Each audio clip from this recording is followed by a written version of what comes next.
rénover. Un quartier, c'est des femmes, c'est des hommes, c'est des enfants. Tu en as parlé, Mourad, c'est des associations, c'est des éducateurs, c'est des bénévoles. C'est en fait tout simplement une vie collective. Et même si nous, notre métier, c'est d'abord construire, rénover des logements, notre responsabilité quand même, c'est contribuer à construire des lieux où les habitants ont une fierté d'y vivre. Ça, c'est notre responsabilité en tant que bailleur social.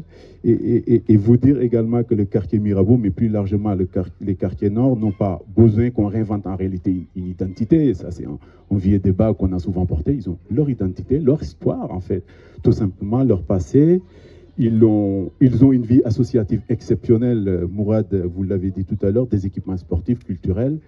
Et ce que nous cherchons à faire ici, c'est finalement révéler une richesse, la rendre visible, en fait, tout simplement, donner à celles et ceux qui y vivent une raison supplémentaire d'être fiers de leurs espaces de vie. Hein, c'est l'idée. Et en ce sens, en fait, le choix de Milo, qui est parmi nous, qu'on a le plaisir d'accueillir dans le Plaisois, n'était pas un hasard, parce que son œuvre, quand on le regarde, moi, pour être honnête, je ne l'avais pas regardé.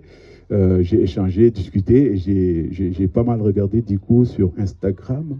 Grâce à lui, j'ai ouvert un compte Instagram. Donc, pour vous dire que c'était difficile, mais parce que son œuvre parle de la ville, de la rencontre, de la bienveillance. C'est finalement dans un moment où le vivre ensemble est parfois confronté à un certain nombre de contraintes. Donc, cette œuvre-là trouve également tout son sens ici. Et donc, l'histoire est finalement simple, hein, un cœur que l'on donne, une porte qui s'ouvre. C'est une très belle métaphore de ce qui c'est qu'un quartier vivant, finalement, un lieu où l'on se rencontre, un lieu où l'on se connaît, où l'on fait finalement société. Et ce soir, nous n'aurons pas à demander aux habitants de Mirabeau, des quartiers, de venir voir l'art. C'est que l'art est venu carrément chez eux. On a ramené l'art ici. Et dire que Milo, pour ceux qui ne le connaissent pas, et quand on a l'occasion et la chance d'accueillir quelqu'un qui est exposé à Los Angeles, à Séoul, j'ai vu, à Berlin, pas encore à Dakar, pas encore au Sénégal. Hein.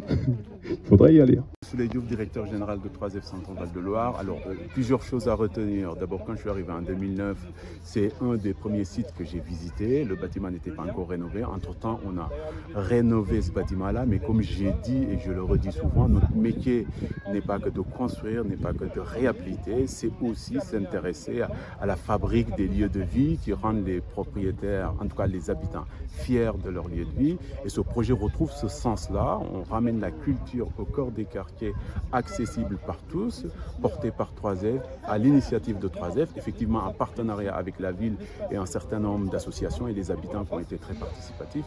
Et ce projet, en tout cas, trouve du sens au cœur des quartiers nord de Ploie.